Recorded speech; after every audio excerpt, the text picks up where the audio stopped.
Smiling Faces, the podcast, is a Defiantly Me production. To learn more, visit them on Instagram at Defiantly Me Productions.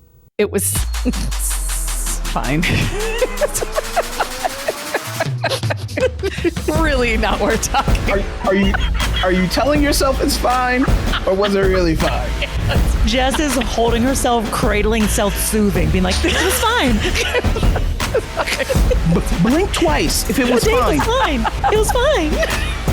Just blink twice. Once will do. Just let me know you're safe. Oh no! It was fine. It was okay.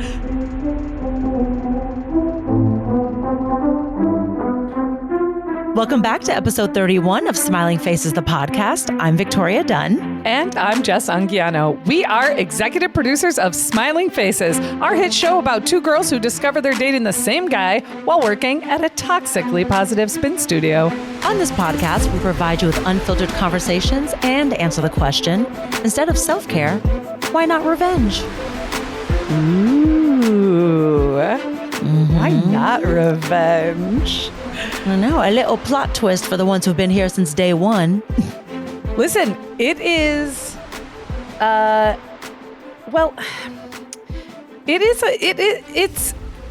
it's the time for it. We're in a time of turmoil. So if you've got some rage in your heart, let's get out there and get some revenge, shall we?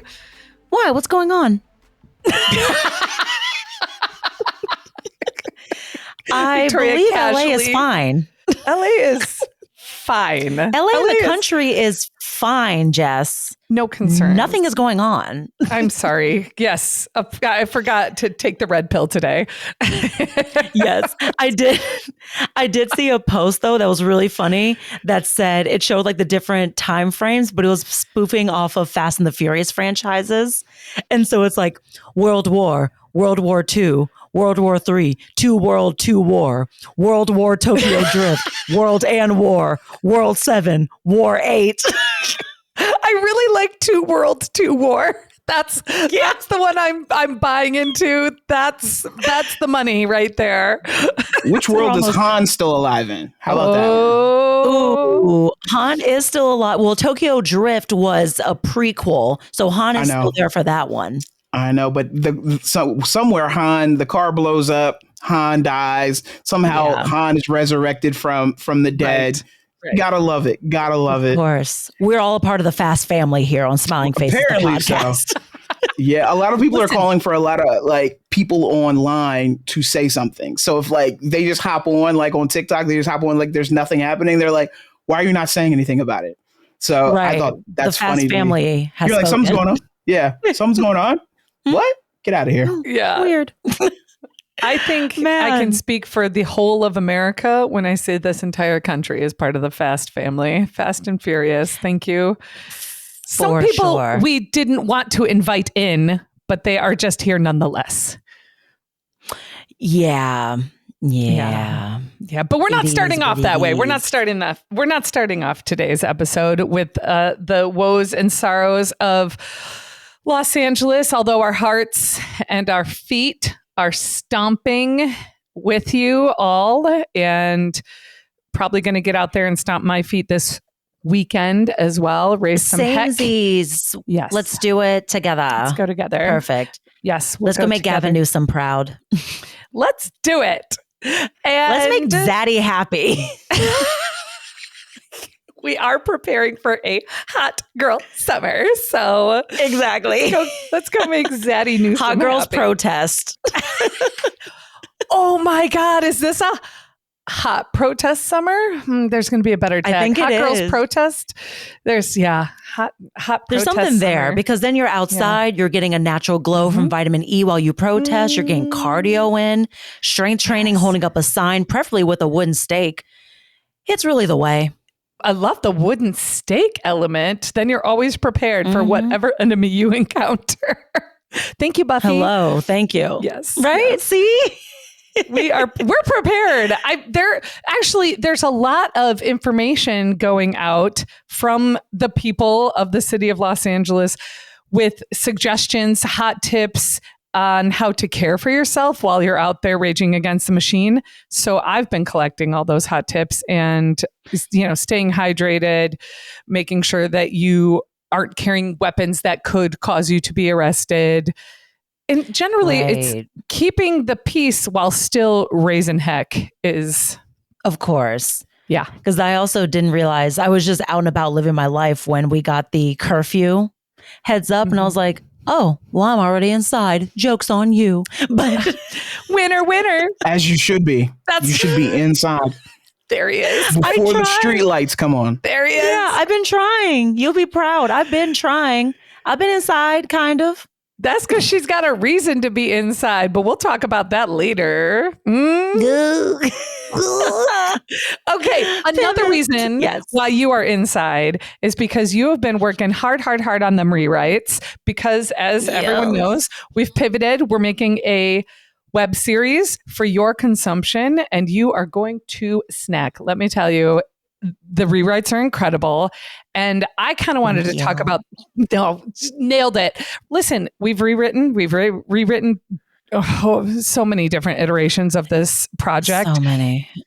And I think you should definitely talk about that. And what I want to talk about for hot tip today is, how do you read somebody's work or hear somebody's work and give them proper notes? Or as a content creator, how do you receive those notes? But why don't you talk about the rewrite process for a second? Just give everybody like some updates on what you did to pivot our half-hour comedy pilot into a six episode web series. Now 10. We're back to 10. Yeah, so initially it was 6 and we had to flesh out the story because I think the way that initially it was as a web series, I had 10 episodes in that version and then I converted that into the half hour.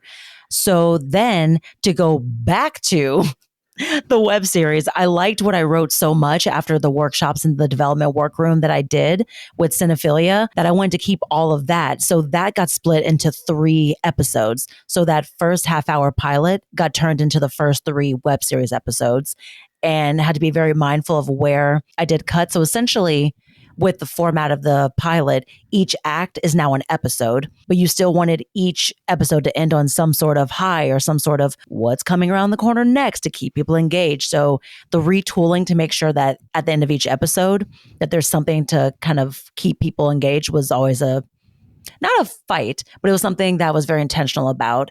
And then after that, because there was a whole world that had been fleshed out, but it almost had to get truncated to push all together the information that I'd had from the previous iterations of this, of different character arcs and from their personal to the revenge that they get on their ex.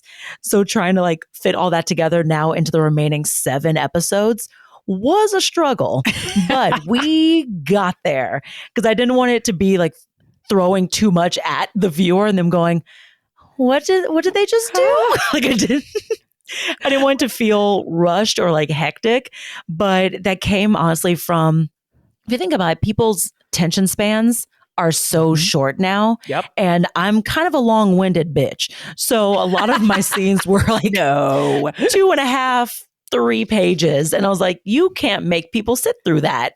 So then I started trying to do shorter scenes. But I also wanted to make it fun for the reader.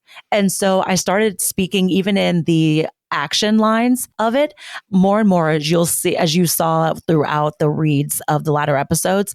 I started speaking like myself in the action scenes. So I'd say something to the effect of, is this too much? She's tripping, right? And then would go into, because I wanted it to be fun for the reader. Yeah. And here's the thing. A lot of people don't know, because if you come out of any kind of stagecraft class or screencraft class where you're learning to write in the correct format, one of the greatest things that I learned is that every project that I have written has a really unique voice to it, even in the action, even in the setup of the page, even in the title, the fonts, whatnot.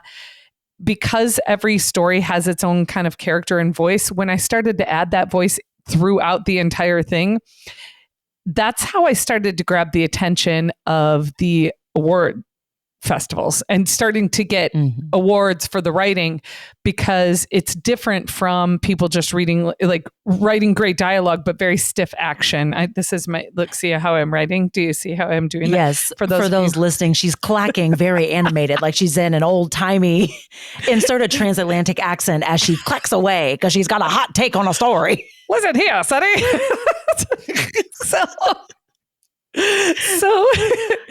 So as I'm writing, and I learned that actually reading through the Stranger Things pilot, every chance they got to express the tone of the story through any word they wrote, not a single word was wasted on the page. And it wasn't just dialogue focused.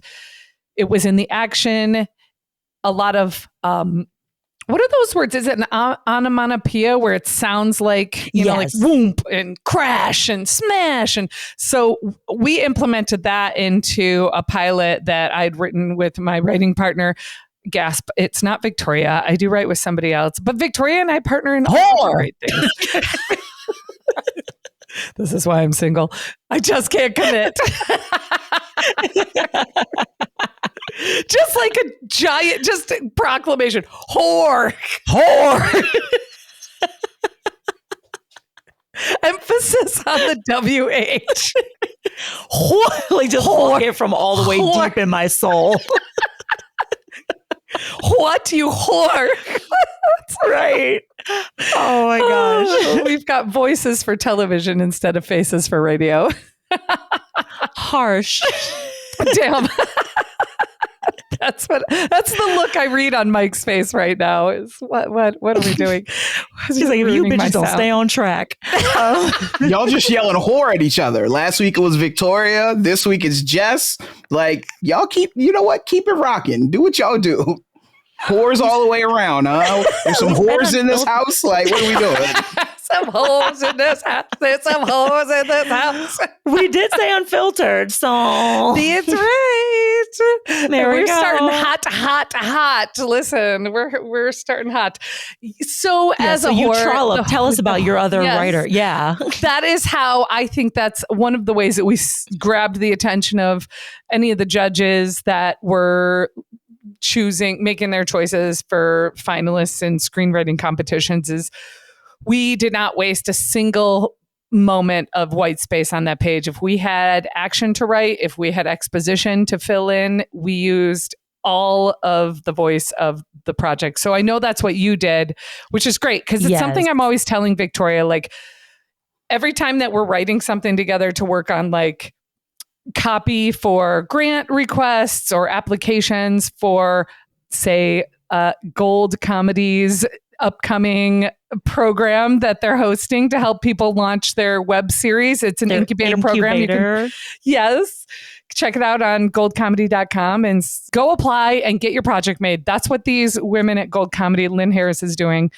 Go back and listen to that episode. Go apply for their incubator program, which I believe you only have 2 more weeks to apply. So don't wait. Tight sketch. Yes. It's June 20th now. Don't wait. Applications are due before July 1st, and do not wait until June 30th, friends. Nobody's going to read your stuff. That's too tight. Don't do that.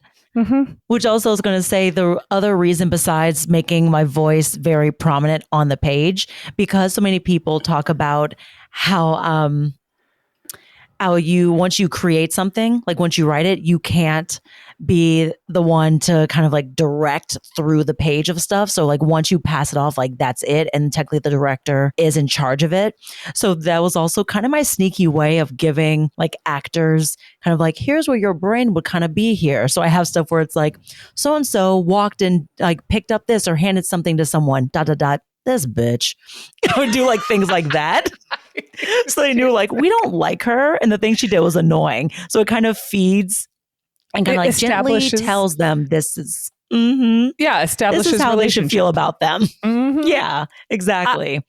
That was my little stealth way of doing it without telling the director. Here's the biggest thing. We are scheduling a table read. We've talked about table reads before and making sure that you put the right people in the right place. And by right people, it doesn't necessarily mean the perfect cast. It means people who are going to read things the way that you wrote them. I was mentioning to Victoria, because we're going to host a table read in the next couple days here, I mentioned to Victoria, we need to make sure that we manage the kinds of notes that we allow people to give when they read the content or when they perform it as part of the table read, because people love to give their opinions. And we, by the way, love your opinions, and you're welcome to give us all your opinions. However, when it comes to creating content, I learned pretty early on how to protect that content and make sure that the kind of feedback that you want to get from people that you trust isn't a broad paintbrush spectrum of feedback. We know what this show is. We know where we're going. So I have like very curated, cultivated questions specifically for this project. But I don't say like, oh, what'd you think of the project after somebody reads it, after we submit it for notes. I'm not going to go to Victoria after I read everything and say, here's all my thoughts and ideas. There are very specific things to look for when you're working on new content or new drafts of something or a rewrite of something. Also, in general, just what do you think is so vague that typically you've got about 2 minutes of just people going, yeah, I mean, and then flipping through it, trying to like pull together a thought on who's going to be the first person to break the silence. And it's a waste of time. Just have, like Jess said, curated questions that you want feedback on, because I think you've said it off the pod before that actors, we are very opinionated and we start coming up with ideas and it turns into a writer's room, which is not what the task at hand was. Exactly. Everyone gets real excited and starts coming up with, you know what you should do? Have you thought about space? And you're like, okay. We are not moving this to Mars. Thank you. Fun fact, the Fast and the Furious already have. They've already beat us there. Sure have. Listen, in a car, have not a shuttle. That's correct. 10 seasons of this show, we can send the girls to space, okay? They can be like the Katy girls Perry. are going to Mars. The girls are going to Mars. Vivian and Josie are going to Mars, baby. That's right. Well, and I have to say, I was very fortunate to learn this really early on in my writing career because I helped curate a lot of new works back in my old days of working in regional theater. And it was one of the positives I take away from that experience. After we would host a table read and they had just gotten their eyes and ears on some brand new baby work that somebody had just finished, they just couldn't wait to tell people what they thought should be done with the script.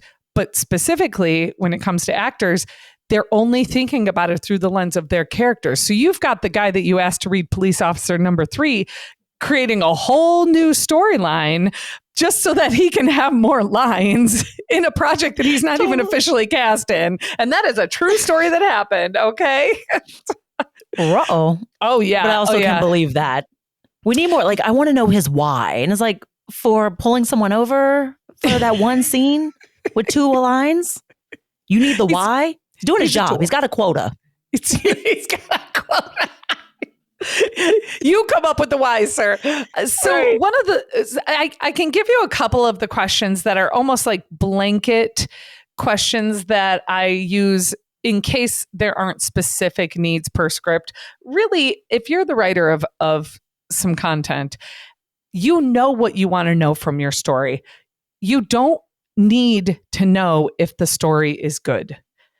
You need to trust that the story is good. Just trust that the story is good. If you are asking the people that are reading your content, is this good? Don't even bother writing. You're dead in the water. Yes. Trust that it's good because you wrote it. And as I was reading something the other day about this woman who was talking about reading submissions for poetry and the dreck that people would submit, it was like 70% porn and masturbation poetry. And then like 10% people talking about their trauma through poetry. And then maybe like the rest of it would be like, okay, we might be able to do something with this. So just keep in mind that if you wrote something, trust that it's good. Even if it's not, you might as well trust that it's good because you did it.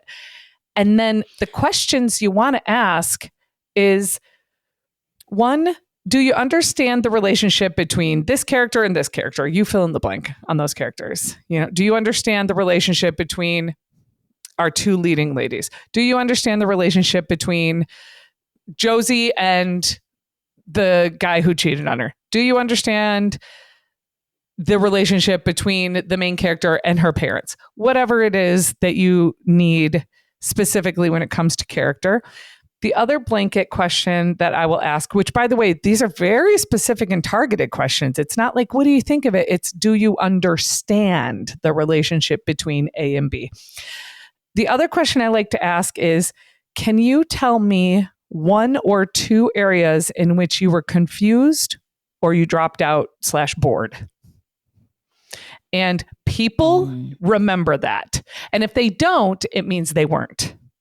So if you ask like, hey, actor friend, can you give me one or two areas in which you lost interest, dropped out, weren't paying attention anymore? And they're like, that means no. They can't think of a time, or if there was a time, they didn't drop out so significantly that it came right to the forefront, which means move along. Right. Keep it easy. And I love asking as a final question is, what was your favorite part? Because then it leaves, nice. if you are facilitating a writer's work for them, which oftentimes I do, I ask, what is your favorite part, so that we all end on a high note, because we already know the problem areas. But also, you got to tell the writer what to keep. Like, do not throw away that one part where she slashes his tires, because that shit is funny. And so right. Those are some blanket questions that you guys can just kind of lean on if you're sending your work to somebody and you think they're going to actually read it. Ask pointed questions. Don't say, what do you think? Because that's too much pressure. And they're going to come up with all the negatives. They're not going to tell you positive things. Because they're going to feel the need to say, here's a way that can help you grow this thing. Yes. And that's not necessarily what you want or need. Correct. That's my hot tip for the day. So we'll tell you what feedback we get after the table read, friends. For sure. Which actually leads me into what I keep asking you every week is my favorite question. How is it going saying no to things? So I did a quasi no yesterday. So we're getting small. Actually, I did 2 no's, but one can necessarily share. Now that I said that out loud, but one no. After last episode, Victoria doesn't want to be leaking all the information. Yo, why the fuck not? Like you didn't let us know already, so you might as well just go ahead and give us all the tea. Right. Well, I think the first no is I'm helping out one of our mutual friends right now. It was a very last minute thing to house sit. And because it was so last minute, the question was, when can you start? Or are we leaving? I asked them when they were leaving. They said tomorrow. I was like, okay, fast, but sure. Yeah, I can come over and I can come get a lay of the land tonight. And then the follow-up question was, can you stay tonight? I was like, no, because I don't have any of my belongings. And I also don't want to drive back home, pack up things, and then come back to your house right now. That's a bit much. Let me have my nights. I had plans. I'm not going to cancel them and go through the crazy rigmarole of gas to do this. So I said no to that. And then I'll give I'm trying to think of how can I coyly say the other no. I'll just say I was propositioned and I got a full night's rest. Ma'am!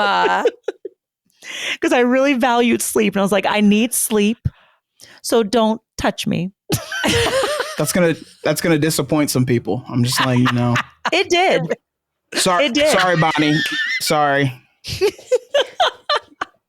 It's going to disappoint Bonnie. I just want to let you know it's going to disappoint her. Sorry, Bonnie. Listen. But if you need... Listen, that was my nose, but I will say it was still a lovely evening as a positive of what's going on. Because very handy, and we love a burly, he went to Lowe's because my shower's been acting up and it squirts water out of the spigot, or not the spigot, but the shower head off to the side. And it's very annoying. It's been doing this since I moved in. And before he came over, I was like, what are you doing? And he goes, I'm at Lowe's. I went, why? He's like, to get stuff to fix your shower. It's pissing me off. And as soon as he came in, he fixed my shower. He's like, there you go. Can we confirm his nickname? Oh, this is also about Whole Foods. This is Whole Foods, guys. Things are going well with Whole Foods.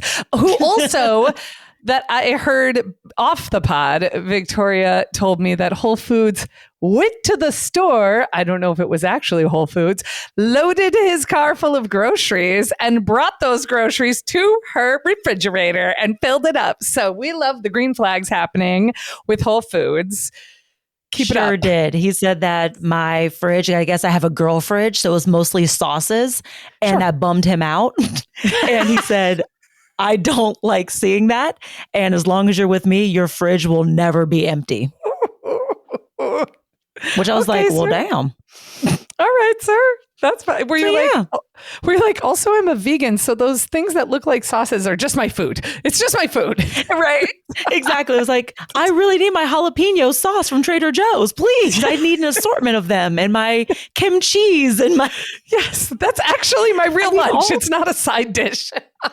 Right. Which then I did ask him, I go, are you familiar with girl dinner? And he was like, no, I'm not. He didn't know. Like, he didn't know about girl dinner. No, it's like, so we just eat loose things in the fridge and a glass of wine and that's dinner. And he goes, no. That's fucking diabolical. Yeah. Lucy does the same shit. Like that's diabolical. I was like, what are you eating? She's like, oh, I'm eating these olives and something else. And I'm like, this is crazy. Crackers. Oh, I can fuck up olives. Yeah. Jalapeno. No, you just get like little crackers. You put some hummus, jalapeno stuffed olives, and you just eat that and then have a glass of wine. Perfect Satiated. Dinner. Done. I'm going to be honest with you. I cannot actually say that I do this anymore, but that's because I'm spending so much time at the gym that I have to eat I'm eating like a 300-pound man, just meat raw, just ripping it off. Yeah. Now you're speaking my language. That's what I'm talking about. I'm doing two-a-days. Yeah, tell us how the two-a-days are going. Yeah. Rough. Yes. A lot of pain. You're like, I'm not well. I'm not well. Last Friday, I woke up and I couldn't move my body. And I had done 2 days with hardcore CrossFit in the morning, strength training in the evening. And then I did a 3rd day of just strength training. So it was like 5 workouts in, not like back to back, but anyway, so I woke up on Friday morning I felt like I had been hit by a semi truck. I was so sore. However, did a lot of soaking in the tub, did some rejuvenating walking, did some salsa dancing, which people don't know, but salsa dancing is really good. It's like lubricating for your joints and stuff. And I did it again this week, and I did 3 two-a-days this week, which is too much, but I'm feeling good. I don't know how you did that. I did 1 2-a-day, and my friend had to lift me off the couch. Your body eventually gets used to it. I used to do 2-a-days in high school. So we'd get up, we had to be at football practice at 8 a.m. We go from 8 a.m. to about maybe 1 o'clock. We'd go home, like get some AC, be back by 3 o'clock and do from 3 to 7. Like, so 2-a-days suck. Like, I hate 2-a-days. Anybody says 2-a-days, I'm like, nope, not for me. Y'all are real ones.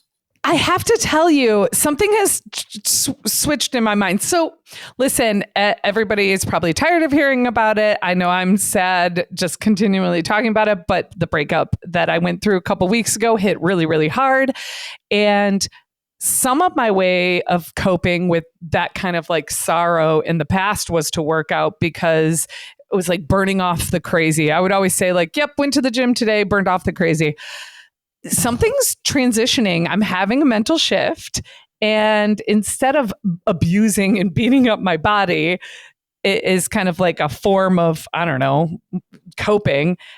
It's become very meditative. Like, I've been meditating before, I've been meditating afterwards, because I have been changing my mindset around the workouts. And it's become a lot more nurturing for me.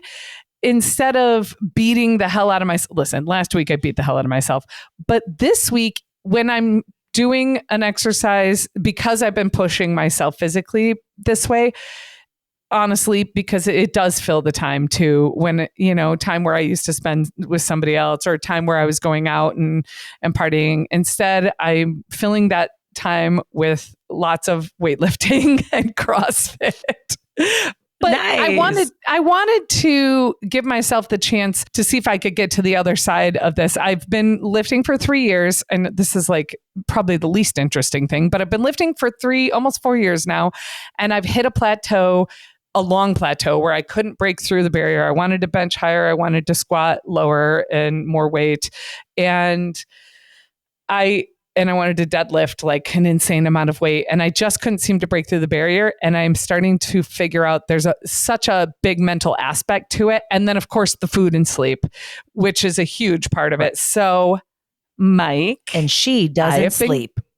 I've been going to bed. I've been in by 9 p.m. That makes me very happy because you need week. that. You need the sleep. Your body needs sleep. I was just watching an interview with, I've been in this weird Dakota Johnson hole. Lucy hates it, but just because of the materialist, which is going to bring me back to a question that I want to ask you. Yes, so do I. But she gets like minimum 10 hours of sleep every night. Dakota does? Yes. Dakota Johnson does? She only gets minimum 10 hours. She gets minimum 10 hours of sleep every night. That's what she... Yeah. I am aiming for 8. I was only rocking about 6.5. I've been working hard. And in our theme of saying no to things, I was out on Tuesday night. I had a date. It was fine. It was fine. Really not worth talking. Are you telling yourself it's fine, or was it really fine? Jess is holding herself, cradling, self-soothing, being like, "This was fine." Blink twice if it was fine. It was fine. It was fine. Just blink twice. Once will do. Just let me know you're safe. Oh no! It was fine. It was okay. I was like, okay, I was looking at the time and I was like, it's been about 2.5 hours. And I was like, that's enough. And I just turned to the gentleman and was like, okay, I'm going to bed now. Thanks for the evening. Did you pat him on the head, be like, all right, Tiger, good job. Go and head home now. That's a little gnarly. bit, yeah. A little bit, yeah. I was just like, that's fucking wild. Good work, sir. Yeah. I have said I did kind of want to date the way that they do on Love on the Spectrum, where they're just brutally honest. Ooh. Have you ever watched Love on the Spectrum? I have, and hell yeah, Connor's my guy. Con man, there we go. That's my guy. It's so good. They're so upfront. They're just like, they're just so matter of fact about everything. They're just like, yeah, I thought I was in love with you, but I'm not in love with you. Goodbye. I'm like, damn. It's so good. Like one girl was really into animation, and she told a guy, she goes, I just don't think this is going to work between us because I really am into animation and you're not. And it doesn't seem like you have goals. Yeah. So I'm going to go. Danny. I don't like Danny. I don't like Danny. Okay. Lucy knows that I don't like Danny. I do not like Danny. I was like, I have got to tune in this season. I haven't seen it this season. Okay. Jess, it's so good. You got to watch it. It's really good. I've seen previous seasons. I've not seen this season. Connor? We'll tune in. I haven't seen the catch up. Okay. Yeah. Oh, the new season's good. Con Man, that guy, that is my dude. Nice. I love Connor. He's the best. You got to watch it. But I hate Danny because she's always pressuring Alon to have sex. And I'm like, stop that. He's just a nice dude. He doesn't want to have sex till he's married. Respect that shit.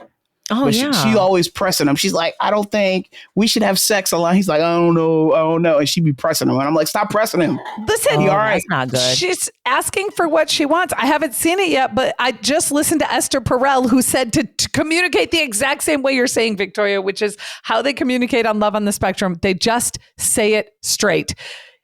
Esther Perel was talking about all the questions that men are afraid to ask out loud. Things like, what if I don't think that I can be monogamous with one person for the rest of my life? Or what do I do if I'm no longer attracted to my partner? Or things that they don't ever want to say out loud. Like lots of married men are afraid to talk about how they're really feeling because they're afraid to lose their partner if they say the thing that they think will devastate their partner. And there's Esther Perel has a whole talk about, if you speak about it, then you can get to the other side of it, with rational compassion and love, and with the idea that we're both on the same path. We both have the same plans and ideas of like, no, we do want to stay together. And I have to tell you something that's going to make things real rough for a minute. And then you take a leap of faith and you tell them and you trust that they can handle it. And that's it. Esther Perel is my queen. People to be open to that, because that could crash out a relationship. 100%. And there was a guy I was watching, CEO of a Diary of a CEO, and this guy was on there, and he was talking about how couples should talk to their partners 90 minutes a week. That's 90 great. minutes. That's great. A lot. That's a lot of minutes. Wait, is it? That is a lot of minutes. Well, Wait, Victoria they and should I speak talk to their a lot, partner 90 minutes a week? It's 90 minutes straight? 90 minutes straight? It's 90 minutes like total per week with everything else that's going on in your life. That's a lot. So if you work 8 hours a day, right? And then you add kids into the mix, when are you having a one-on-one conversation with your partner? Okay, I have to look because there's 7 days in the week. That doesn't sound like a lot. Well, it doesn't sound like a lot, but it is a lot, actually. Yeah. And if there's 7 days in a week, and that means that you need to speak to your partner for 12 minutes a day. Yeah.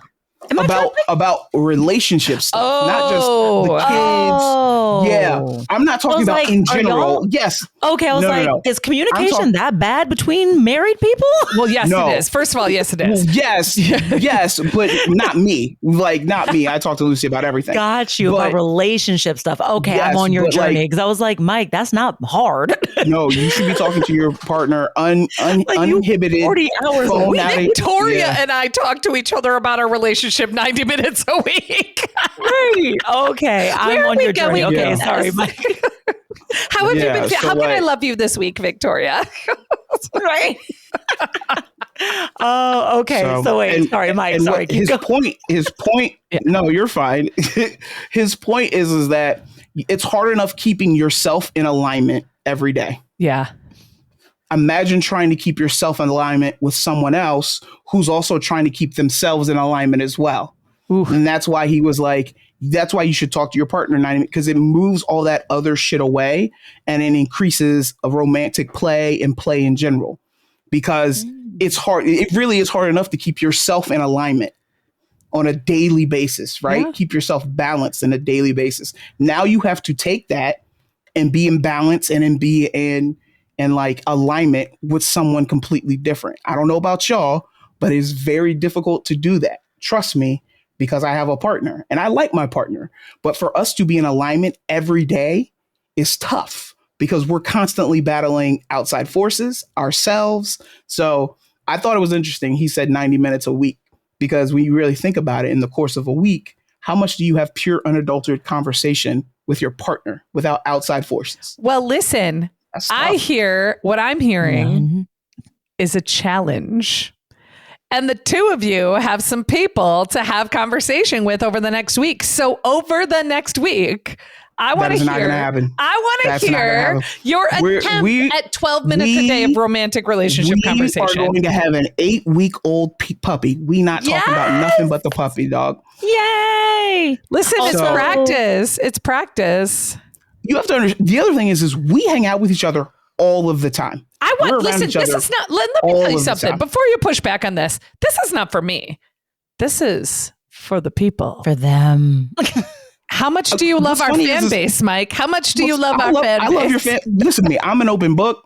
You can ask me anything. Me and Lucy talk about everything. There are no lies between us. People are like, you should not tell your partner everything. I tell my partner everything. Who says that you should tell your partner everything? People think that sometimes the older generation tells you that some things are better left unsaid. And that's not how we roll. We tell each other there are no lies. There is no There's nothing that we keep from each other. So I don't feel like we need to talk. We're with each other every day. Like when we're not at work, we are with each other on the couch, in the car. So like your challenge, to me, I think it's good for other people. But like for somebody like us, we don't need it. You have 4 hours in the car on Saturday. Yeah, that's what I'm saying. We hang out with each other every day. She is my best friend. If I didn't have to hang out with you two, guess where I'd be right now? Well, listen, Victoria, challenge for you. I don't know why Mike is being so resistant to this. It's a great idea. Challenge for you. Give it a try for 12 minutes every day. See how long you can last talking to Whole Foods, and give us an update next week, because I think it would be so delicious for our fans. He gonna be big mad at me. He wouldn't be mad about it? Oh no. Well, not mad, but like I think already, because it's still like quasi early into us like getting to know each other. But anytime he says anything that I don't like, I'm like, we need to pull over and talk about that. And it already turns into that anyway. I'm like, let's unpack why you think that. Yeah, it's already happening. Where then we have to have these drawn out explanations about stuff. And I'm like, he goes, no, I'm not trying to debate you. I was like, I'm not trying to debate you either. I'm just saying, I don't agree with what you're saying. So I'm never going to meet you in the middle on that. Like, it's a problem. Trust me, these are the same conversations that I have with Lucy. We don't agree on nothing. We barely agree on the cat. We had a conversation about the cat the other day. I think this is a perfect time to move into my favorite part of the show. As we all know, it is your smiling faces moment of the week. What are you grinning and bearing it through this week? And I got to tell you, there's so much happening in the real world out there on the streets of Los Angeles. We're not even grinning. We're just bearing through that. But a little bit of lightness. What are you guys grinning and bearing it through this week? Well, I shared mine with Jess off the pod, but I almost, you know how there were LA fires and there's been giant destruction of the city or whatever. I don't know. It's not really fully happening. Destruction of the city. It almost happened at my job yesterday. I really almost did my big one and just like snapped because I got the most passive aggressive email that was basically telling me, did I respond to one specific email? And if I hadn't, to please do so. And in the future, please refer to a helpful guide email that we were sent on how to email like a pro, which requests that you reply and confirm receipt of every email. And if needed, we can pass that on along to you again to remember how to email like a pro. I almost did my big one and burned down the building. I'm not kidding. I commend you for not burning it down. I commend you for keeping keeping all the foundation sturdy. They don't know what great gift you gave them. What was that? Later, a couple days ago? Oh yeah, they're so lucky. I just did box breathing and took a lap and then responded to that email, because it would have been violent the way I felt. I was like, this might be the day. This might be the day. Jerry Maguire that shit? That's what I would have done. I swear, I really almost lost it. But yeah, so I grinned and bared it through the most passive aggressive email. I saw the email. It was so passive aggressive. It literally was like, upon receipt of this email, please go back to the other email and reply to that email saying that you have received and read that email, and then come back to this email and tell me that you received and replied to the other email. That's stupid. I was like, corporate mail is the most aggravating shit in the world. I need somebody to have a task, a hobby, or a rose vibrator and leave me alone. I swear to God. Let's get him a rose. Clearly you haven't come in a second. This is the best response to any crap you're dealing with at work, friends. Go buy a dozen rose vibrators, and but doesn't matter the gender of your supervisor, anybody who sent you a passive aggressive email, just slide them a package on their desk. Like walk past one day, just slide them. They don't have to know who it's from. That's not going to be useful to you. We just slide them a package. Adamant. Here comes HR. From what I've heard, HR's the first to get it. Discreet packaging. If you give it to HR first, there will be no one will be condemned for this. No, just one day, all of a sudden they gonna come in, good morning, and be like, I bet it is, bitch. There it is. I bet it is. Or you walk into a meeting and they're like, Victoria, can you come talk to us for a second? Sit down. They bring it on to put it on the table and slide it across. You'd be like, do you think this is appropriate for They won't know it's work her. environment? She's Who very says I discreet. did it? No. They're immediately gonna roll cameras and be like, here you are. Do you remember this? Listen, I'm telling you, they could never prove it. Victoria would be very discreet. And also, if they were to slide it, the thing back, the vibrator back across the desk to her, that would be, what is that? An act? It would be an inappropriate act from the company. So I think this is covered. And I would countersue immediately. Who are you sliding a vibrator to this week? No goddamn body. I'm married. Be honest with you. You're not doing all that. What are you? What's your smiling faces moment? Yeah. My smiling faces moment? Yeah. By the time this podcast releases, I will be a weekend with the puppy. Yes. And probably coming to you and go, I don't know what the fuck we did. Why do we do this? Mm-hmm. This is like the mistake ever. Can't wait. So Aw. Don't worry. I love how you audit. Why did you audit? That's not an awe moment. That is like, You'll be like, because you're that should have been like, I'm going to pray for you, Mike. No, you're going to see the puppy every time, even when they do some fuck shit. And you're going to be like, look how cute, though. Yeah. No, I'm not doing it. People have children all the time and they're like, yeah, I hate my kids, but I wouldn't change a single thing about my life. This is just going to be like the equivalent of your child. That's so beautiful. Yeah. That's so beautiful. Thank I don't know you. how many black people say that shit, but Like, this is the best time of your life. It's the most enriching. Wait, Jess, what about you, Jess? Smiling faces moment. I maybe might have peeped it too soon, but I definitely had a date on Tuesday night, which like middle of the week date is rough enough as it is because I work and then I commute. And I also on that particular day had like 6 other things lined up that I had to deal with. Anyway, I would say I did grin and bear it through an evening of dancing on this date. And this person that I was on a date with informed me that they knew how to dance. I love salsa dancing. I go out a lot. And they said, oh, I'd love to salsa dance. I'll come with you.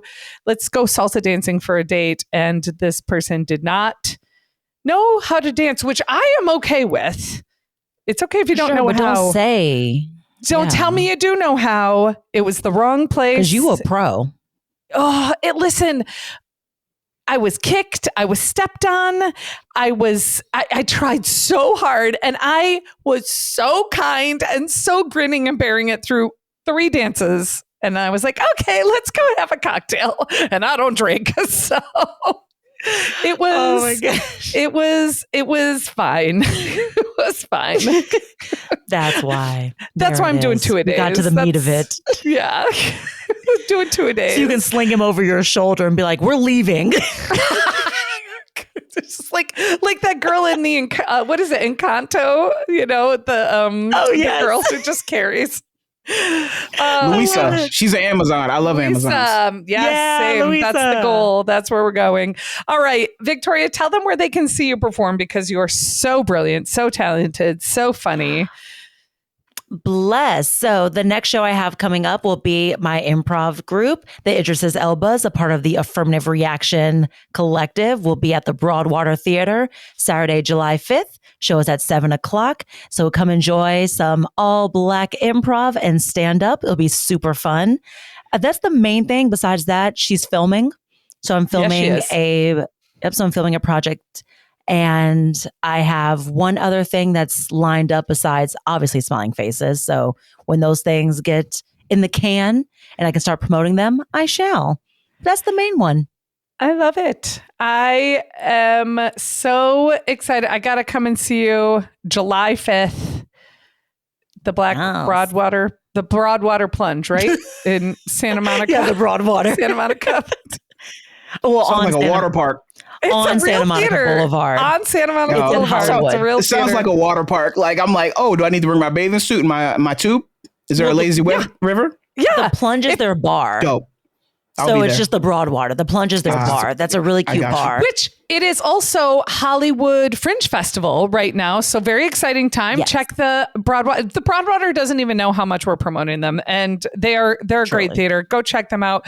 And if you love checking things out, then you got to come check us out on social media. If you love us, send a follow, share with your friends, share with your family, but only the ones that you think are cool enough and can handle it. Only the ones that you wouldn't slide a rose vibrator across their desk to discreetly.